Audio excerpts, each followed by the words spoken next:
Now, if you're vegan, or if you've even ever thought for a second about being vegan, someone somewhere has asked you, so where do you get your protein? So I'm going to show you where I get mine. Now, during this nugget, I'll be showing footage of me eating one of my most protein-rich meals. Now, there are my dates and my mountain of lettuce, so you can watch me chow down throughout this video. Now, I'm not going to go into all the nuances and details of the vegan protein debate. Just going to talk a little bit about it, show you where I get my protein from, and about how much I average daily. There are so many vegan sources of protein, and vegan diets can vary as much in content as non-vegan diets. First off, and this is something I'll go into more detail later, we don't really require as much protein as most of us think we do. And in reality, it's virtually impossible to not get enough protein. Unless, of course, you aren't consuming enough calories at all, or you're exclusively eating highly processed refined foods. But in general, protein really isn't something to fret about. Okay, quick time out here. Take a look at my super ghetto giant phone. Just to satisfy the question, some vegan sources of protein include vegetables, specifically leafy greens, just see the rapid munching me as a reference, broccoli, zucchini, and other vegetables, all variety of beans, tofu, tempeh, nuts and nut butters, non-dairy milks, quinoa, lentils, sprouted bread products, and believe it or not, fruits have protein. Any whole food is actually made up of carbohydrates, protein, and fat, and contains a percentage of each of those categories. Dr. Douglas Graham writes, "Despite the advertising hype of the meat and dairy industries, humans require an extraordinarily low amount of protein in their diets. In a very basic way, protein is for growth and repair. Now, if you think about a time in our lives when we need to grow the very most, it's when we're infants. This is the time in our lives when we will experience our most rapid growth, and thus have our highest need for protein per calorie ever. So, it follows that human breast milk would need to have the most amount of protein per calories of anything that we would ever need to eat. And human breast milk is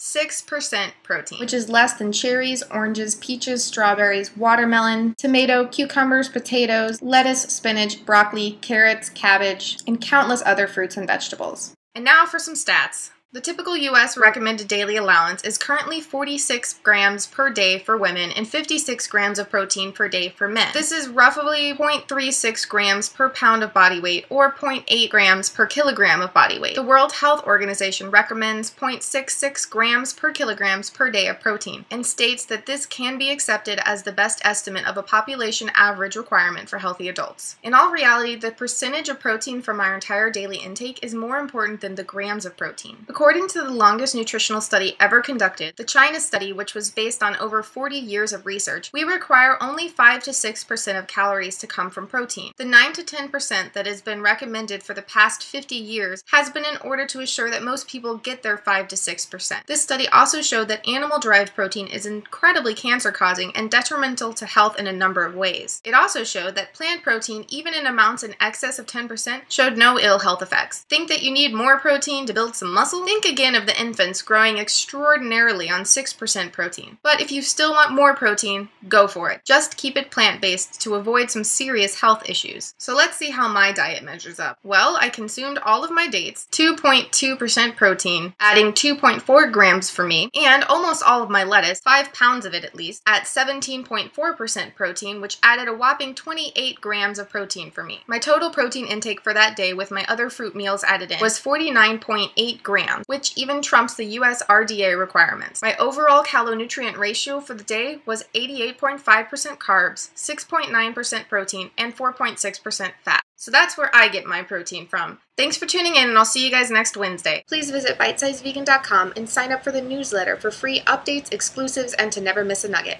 And be sure to subscribe to the channel.